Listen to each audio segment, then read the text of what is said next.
Polyandry in Tibet. So today, guys, we are going to talk about polyandry in Tibet. Welcome, and for some of you, welcome back to this channel. Let's delve straight into the matter. Polyandry in Tibet. So polyandry is this particular form practiced by some populations in Tibet, where one woman is shared among two or more brothers.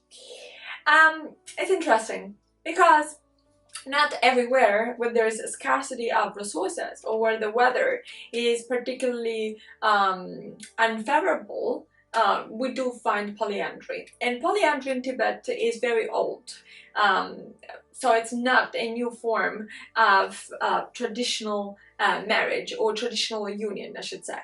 But it's interesting because many archaeologists have debated on what are the actual reasons behind this, if this is something more connected to a tradition or if it does have something, some roots entrenched in difficulties in sustaining life differently. And many other hypotheses. However, something that we do know is that polyandry limits the birth. And this is fascinating because in populations nearby where polyandry is not the official or the most common union, birth rate increases by 16%. And that kind of birth rate would be probably intolerable in populations where there's a scarcity of resources and life cannot be sustained if the population increases at that rate. The second reason is the kind of split in activities that the polyandric union can afford. For instance, to be able to properly survive, these populations in Tibet have to rely on agriculture and have to rely on trade.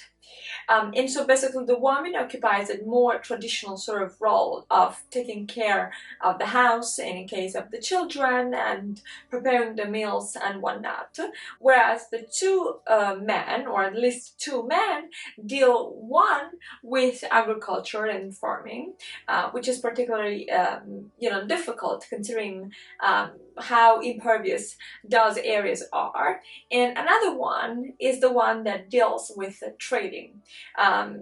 Being able to get butter and then sell it is extremely important. It is mostly from the trade that these communities are able to afford, for instance, a funeral or afford the jewelry for the woman. And for other of you, they might think, oh well, like many other anthropologists have done, oh well, maybe it's just a form of tradition. It has been observed that men within families that are more economically independent are invited to leave that union. So possibly this is a strategy, kind of a well thought strategy overall,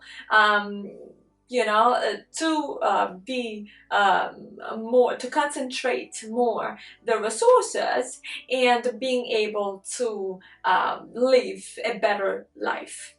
Now, yes, there are moral implication, if you like, right? Because in the standards of normal societies, it's not acceptable, or is not easily acceptable, that a woman can be sleeping with two brothers, or the opposite for that matter, right? And one would think that there are elements that play into this decision. For instance, jealousy. That would be the first one I could think of, and the fact that family is family, and here, ancestral taboos on how we unite and who we decide to mate do play a role. However, I want to know your thoughts. So let me know, comment below, let us know what you think. I thought this is an interesting strategy, and it's somehow not unusual, especially for ancient societies, to be living all together and to have this sort of union where you can concentrate the resources.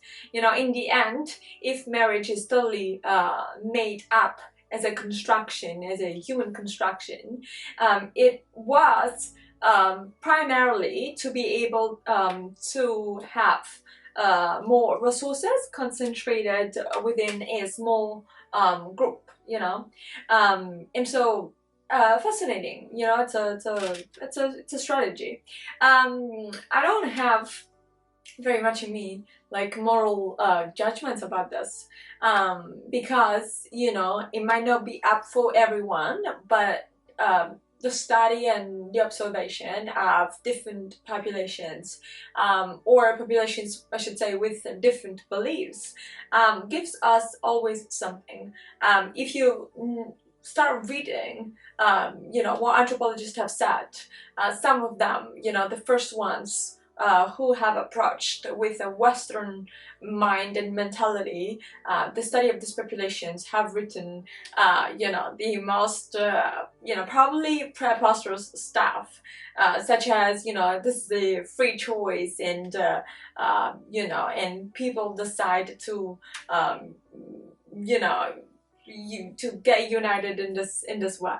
So I don't know, I always think that there's always a good explanation behind effect. But with that being said, I'll leave the comments to you, so let us know, comment below, and if you have enjoyed this video, don't forget to like and subscribe to the channel, and I'll talk to you next time in a new video. Bye!